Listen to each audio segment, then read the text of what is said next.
Que Dieu vous bénisse abondamment, que sa grâce vous soit pleinement multipliée.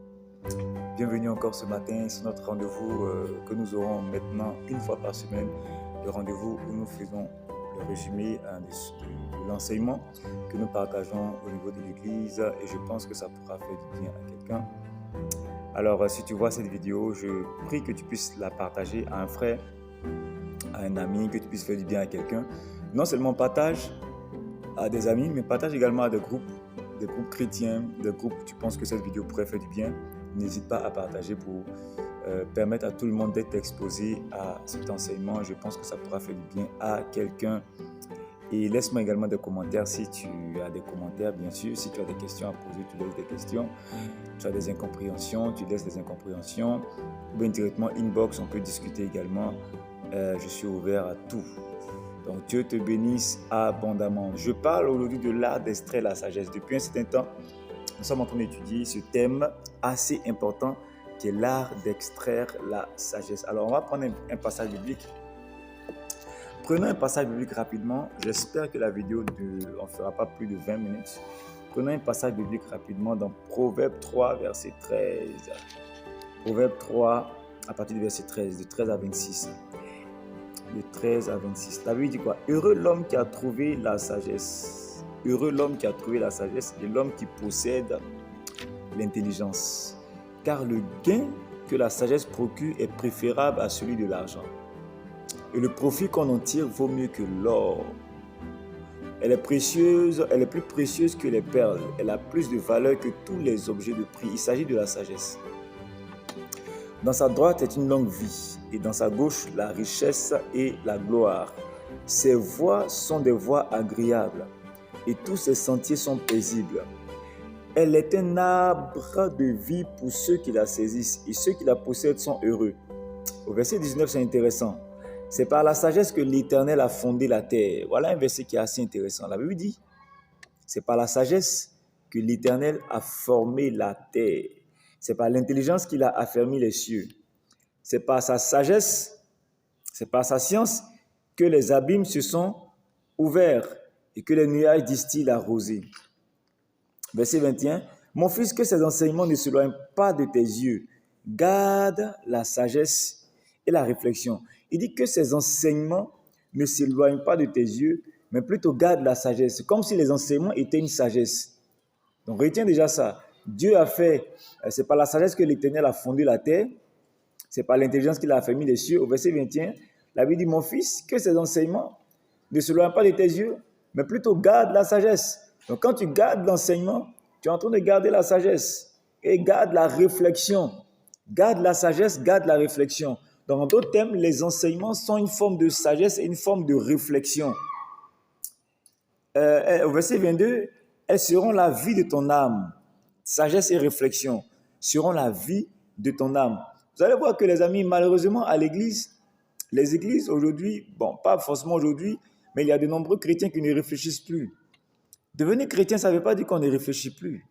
Devenir chrétien ne signifie pas on arrête la réflexion, on laisse notre intelligence à la maison et on vient à l'église. Non. Être chrétien, on ne peut pas dire on est chrétien sans notre intelligence. On ne peut pas dire que, parce qu'on a besoin de sagesse pour voir Dieu opérer. Là où il n'y a pas de sagesse, il n'y a pas de manifestation de la gloire de Dieu.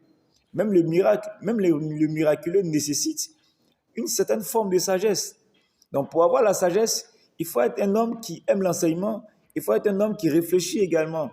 La Bible au verset 22, elles seront la vie de ton âme. Donc la sagesse et la réflexion seront la vie de ton âme et l'ornement de ton cou. Quand on dit ornement de ton cou, c'est-à-dire tout ce qui va te rendre beau, tout ce qui est comme artifice, tout ce qui va te rendre en fait beau, présentable, aimable, comme on dit, tu seras frais, tout ce qui va participer à cette beauté sur toi là, c'est la sagesse et c'est la réflexion. Alors tu marcheras avec assurance dans ton chemin et ton pied ne heurtera pas. Tu vois, quand tu vas garder la sagesse et la réflexion, c'est alors que tu marcheras avec assurance et ton pied ne heurtera pas. C'est-à-dire quoi? Tu ne feras pas des erreurs dans ta vie. Il y a trop de chrétiens qui font trop d'erreurs. Je vois trop de chrétiens faire trop d'erreurs dans leur vie. Et tu as l'impression que c'est parce que le Saint-Esprit n'est pas en eux. Malheureusement, le Saint-Esprit est en eux, mais avec le Saint-Esprit en eux, ils font de nombreuses erreurs. Tu vas avoir rencontré des sœurs en Christ qui parlent en langue, qui chantent bien, qui prient bien, Le mois qui suit, la sœur est enceinte. Qu'est-ce qui s'est passé? Où le Saint-Esprit était? Où le Saint-Esprit est passé? Le frère qui priait à l'église, du jour au lendemain, il est en train, on l'a dit qu'on l'a attrapé, il a la maca, il a arnaqué des gens. Mais qu'est-ce qui s'est passé? Tu as l'impression qu'il n'y a pas de Saint-Esprit en eux. La réalité, c'est que un homme peut avoir le Saint-Esprit en lui, mais s'il manque de sagesse, avec le Saint-Esprit, son pied va heurter des pierres.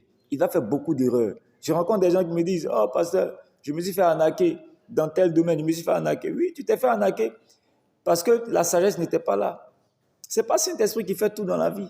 En tant que chrétien, il est important de chercher la sagesse. Sans la sagesse, nous allons faire beaucoup d'erreurs, même dans la gestion de nos ministères. Tu es pasteur, sans la sagesse, tu vas faire beaucoup d'erreurs dans la gestion de ton église. Parce qu'il y a ministère et puis il y a église. C'est deux choses qui sont différentes. Un ministère peut casser ton église. Toi-même, ton propre ministère peut fermer l'église. Le ministère t'appartient, mais l'église appartient à Dieu. C'est Jésus-Christ qui dit, je bâtirai mon église. Le ministère, il t'a donné. Maintenant, toi, tu dois utiliser ce ministère-là pour aider Dieu à bâtir son église. Si tu ne sais pas faire la différence entre ministère et église, tu vas utiliser ton ministère pour casser l'église. Ça également, il faut de la sagesse pour faire la part des choses. C'est pourquoi en tant que chrétien, il est important de pouvoir rechercher la sagesse. Il dit, la sagesse, alors tu marcheras avec assurance dans ton chemin quand tu auras la sagesse et ton pied ne heurtera pas. Le verset 24, il dit, si tu te couches, tu seras sans crainte. Et quand tu seras couché, ton sommeil sera doux. Ton sommeil sera doux. C'est-à-dire que tu auras la paix du cœur dans ton sommeil à cause de la sagesse. Frère, il y a de nombreux chrétiens qui ont l'Esprit de Dieu en eux, mais ils n'ont pas la paix du cœur. Ils ne dorment pas. Ils se lèvent à 2 heures du matin. Ils disent, c'est le Saint-Esprit qui m'est arrivé pour prier. Lui, mais il ne sait pas pourquoi il doit prier. Il n'a pas la paix pour dormir jusqu'au matin. C'est le manque de sagesse aussi. Ce n'est pas toujours que le Saint-Esprit te réveille. Souvent, ce sont tes problèmes qui te réveillent. Et tu mets sur le Saint-Esprit. Ce n'est pas forcément lui.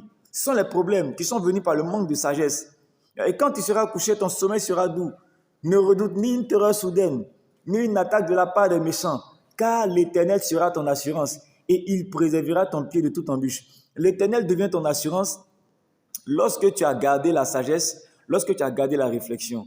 Donc, en d'autres termes, quand un chrétien ne garde pas la sagesse, quand un chrétien ne garde pas la réflexion, on a vu, ce sont des enseignements. Quand tu ne prêtes pas attention aux enseignements et que tu ne réfléchis pas, l'Éternel ne peut pas être ton assurance. C'est pourquoi on dit non, mais où est Dieu?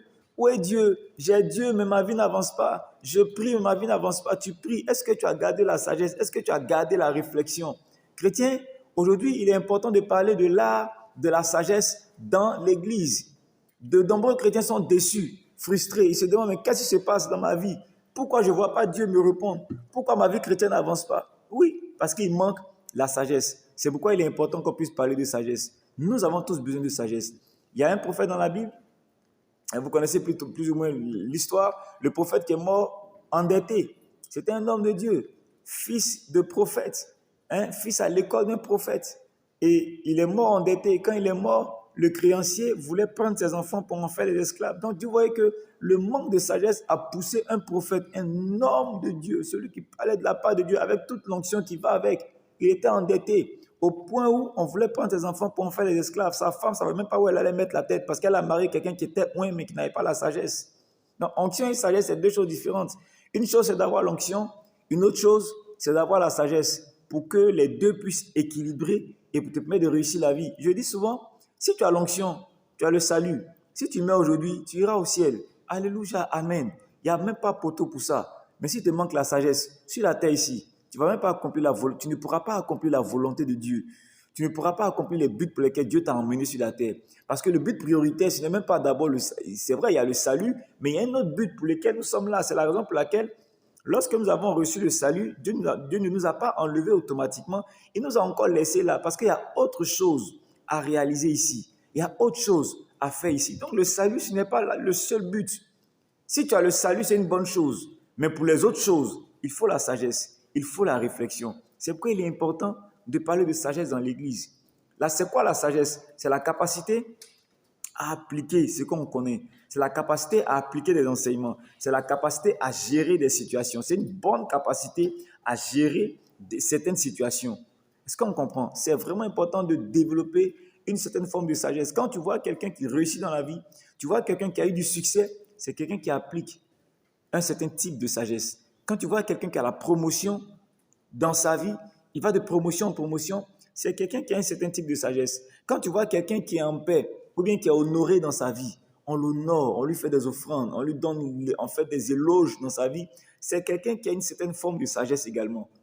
À chaque fois que tu vois succès quelque part, à chaque fois que tu vas réussir quelque part, il y a une forme de sagesse qui est cachée en dessous qu'il faut étudier. Tu vois, quelqu'un qui est dans le bonheur, c'est quelqu'un qui a une forme de sagesse. Quelqu'un qui est dans la paix, c'est quelqu'un qui a une forme de sagesse. Quelqu'un qui a une longue vie, c'est quelqu'un qui a une forme de sagesse. Souvent, les gens, ils sont malades. Tu vois, à 35 ans, à 40 ans, le gars, il ne peut plus marcher. La soeur ne peut plus marcher.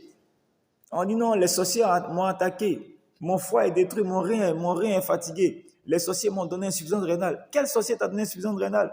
Si tu ne contrôles pas ton alimentation, quel affaire de sorcier? Mon père nous disait, mon père, le pasteur Amazou, le pasteur Alexandre Amazou, en Inde, là, il y a plus de démons là-bas qu'en Afrique. Ils ont plus de dieux que les Africains même. Mais ils avancent, ils sont plus évolués, ils sont plus développés. Nous, avec nous, quelques démons qui sont dans nos villages ou bien en ville, là, c'est nous, on n'arrive pas à bouger. C'est les quelques démons là qui sont en train de nous rendre malades. Arrivé à un certain moment, il faut ouvrir les yeux. Il faut laisser les démons tranquilles et il faut prendre ses responsabilités. Si tu te nourris mal, si tu manges à des heures tardives, tu ne fais que consommer du sucre, tu ne fais que consommer de l'huile, tu ne fais que fumer, prendre de la drogue, prendre de l'alcool, tu te nourris mal, tu manges du foutou, nyam à 22h, 23h, minuit. Comment ton estomac va digérer ça? Tu ne bois pas suffisamment d'eau, tu ne fais aucun sport. Mais arrivé à ce moment, ton corps se fatigue, ton corps prend un coup, tes organes commencent à se détruire.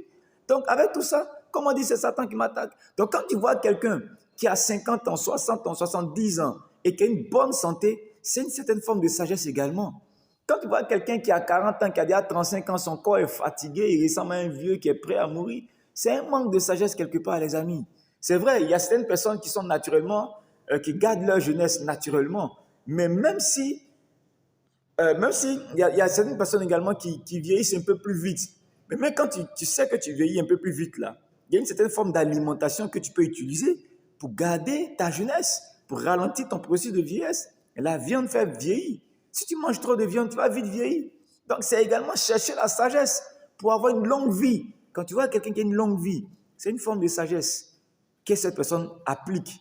La capacité à diriger les hommes également, c'est une forme de sagesse. Donc, tu vois que à chaque fois que tu vas voir quelqu'un qui est en train de faire quelque chose d'honorable, qui est en train de vivre quelque chose d'honorable, cette personne a développé une certaine forme de sagesse. Amen. La richesse et l'abondance. Tu vois des gens dans leur grosse voiture. Ah non, ceux-là, ils ont vendu leur âme au diable. Oh non, ceux-là, ils vendent drogue. Oh non, ceux-là. C'est-à-dire, toi, on a toujours quelque chose à dire sur des gens qui ont vraiment eu du succès financièrement. Frère, s'il a eu du succès financièrement, il a développé une certaine forme de sagesse. Il a su appliquer un certain type de connaissance. Frère, quand on parle de loyauté, c'est un certain type de connaissance. Être loyal à sa divinité, c'est une certaine forme de sagesse. Si tu dis que lui, il a vendu son âme au diable, c'est la raison pour laquelle il a eu l'argent. Va vendre ton âme aussi. On connaît des gens qui ont vendu leur âme, ils n'ont rien eu. Ils ont vendu leur âme, ils ont eu un succès de 2 ans et demi et puis c'est fini, ce n'est pas allé quelque part. Donc quand tu vois des gens qui réussissent, plutôt que de les critiquer, il faut apprendre de leur sagesse et tirer dedans ce qui est bon pour toi et puis avancer. Nous avons besoin de sagesse. Nous avons besoin de sagesse pour avoir du succès. Nous avons besoin de sagesse pour servir Dieu. Nous avons besoin de sagesse pour voir les plans de Dieu s'accomplir dans notre vie. Quand tu vois quelqu'un qui arrive à bâtir des maisons, c'est quelqu'un qui est sage. Combien de chrétiens bâtissent des maisons? Combien de chrétiens ont des terrains même? Les chrétiens ont pris que le locataire ne venait même pas nous encaisser son loyer à la fin du mois. On prie qu'il oublie son loyer. Ça, c'est quelle sagesse qu'on développe comme ça? Avoir une maison qui est bâtie, c'est avoir de la sagesse. Frère, quand tu vois quelqu'un qui a bâti une maison, il faut respecter la personne. Quand on a bâti notre temple, notre premier temple provisoire à Daloa, à l'église de Daloa, frère, c'est le jour où on a payé, le jour où on nous a fait sortir le devis des tôles, que j'ai commencé à respecter tous nos oncles qui ont construit des maisons, que j'ai commencé à respecter nos parents qui ont construit des maisons. Frère, tu vois quelqu'un qui a commencé une maison du sous-bâtiment jusqu'à la toiture, il faut le respecter. C'est un homme qui est sage. Ce n'est pas tout qu'on peut expliquer, mais c'est un homme qui est sage. Quand tu vois quelqu'un qui bâtit des maisons, qui bâtit des écoles, qui bâtit des entreprises, c'est un homme, c'est une femme qui a de la sagesse. Il faut pouvoir étudier cette sagesse-là. La créativité également. Donc, à partout, tu vas voir quelqu'un qui a vraiment réussi jusqu'à un certain niveau, qui a des acquis, c'est quelqu'un qui est sage. C'est pourquoi, Église, les amis, si nous voulons voir la gloire de Dieu se manifester dans notre vie, nous devons utiliser la sagesse, pas seulement la prière. On a beaucoup prié, c'est bon. On prie, la prière à sa place, la sagesse également à sa place. C'est pourquoi il est important de devenir sage. Alors, comment Extraire la sagesse. C'est juste une introduction aujourd'hui que je vais faire. On est à combien de minutes maintenant? Nous sommes déjà à 15 minutes. Donc, c'est juste une introduction. La semaine prochaine, on va continuer. On va rentrer dans le vif du sujet et on va travailler sur comment acquérir la sagesse.